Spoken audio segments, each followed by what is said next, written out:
Hello class, I'm here to talk about problem 7. Actually, this is 7. The other one was 5, not 4. Sorry about that. And I'm gonna rename this too. I'm just using the same template to save time. So problem 7 on your book reads right here, refer to the gasoline sales time series data in table 15.1. So all I did, I went to table 15.1, which is right here, and then I just added this values over here. Okay, so this are these values.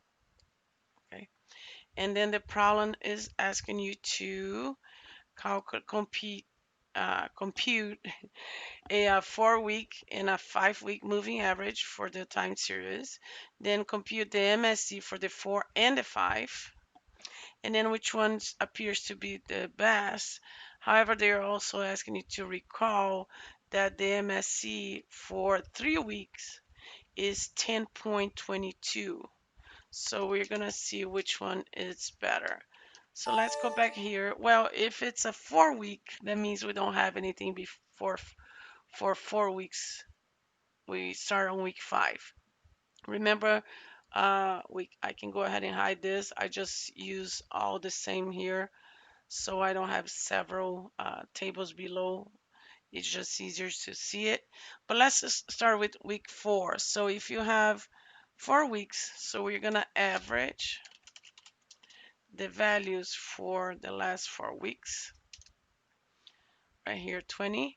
So now all you have to do is drag down here, and Excel is gonna do the work for you. Okay. All we did, he updated from B4. So 4, 5, 6, 7, and then B5, so 5, 6, 7, 8, and right here B6, 6, 7, 8, 9, and then B7, 7, 8, 9, 10, so always 4. So the error is always going to be my forecast minus my value. And here is, these are my values, okay? So now we're going to do the square error,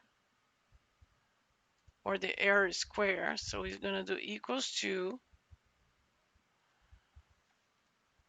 this value, caret, we call it caret, and then 2 for square. And then we're going to drag this value, this formula. Okay, so now remember, square error or error square, the MSC stands for mean square error. So the average of my square error values. So we're going to average these values right here, enter, and that would be a 9.65. Okay, so now we can go ahead and this doesn't have to be bold really, but it doesn't matter. So let me split this right here. I'm gonna do for the 4, it's 9.65. Let me move it here actually. No, let me do like this. 4 weeks. I'm gonna do equals to this value right here. Wait, it helps if I don't type anything else that I shouldn't. And then for the 5 weeks, we're gonna calculate now. So I'm gonna put it back the columns that I was there hiding. Here you go, 5 weeks. So the only difference now, instead of starting right here on week 5, we're gonna start on week 6 because we don't have anything before for 5 weeks. So we're gonna do the average, and then we're gonna be using the same values. Okay, the values don't change for week 1, 2, 3, 4, and 5. So now we're just gonna drag down here. There we go. And now we're gonna do the forecast right here minus my value. Okay, we're gonna drag it down. It really doesn't matter because when you do the square error, the negative sign is gonna go away because minus times minus, that's plus. It turns into a plus sign anyway. So we're gonna square this error. So we can calculate the mean square error, therefore the average of these values, which is 7.41. So for 5 weeks, you have A equals to 7.41.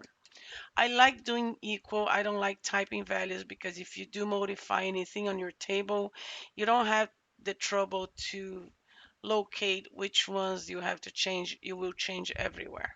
Okay. So now you have, so compute 4 week and 5 week moving average. Oh, we did. So actually, the table is letter A. So we can move this down here. I'm just gonna put done. Then there's your MSC, and I was asking which one appears to be the best number of weeks of best data. Well, we are including for 3 weeks, which is 10.22. We're looking for the smaller mean square error value. So 10 seems to be the highest.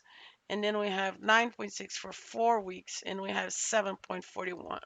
So definitely, uh, for the amount of data that we have, um, the best MSE is for 5 week, um, oops, 5 week moving average, which is the smaller. And then you would be done with problem 7. Oh, didn't mean to do that. You will be done with problem 7. Just trying to format a little bit. And here, oh, here we go.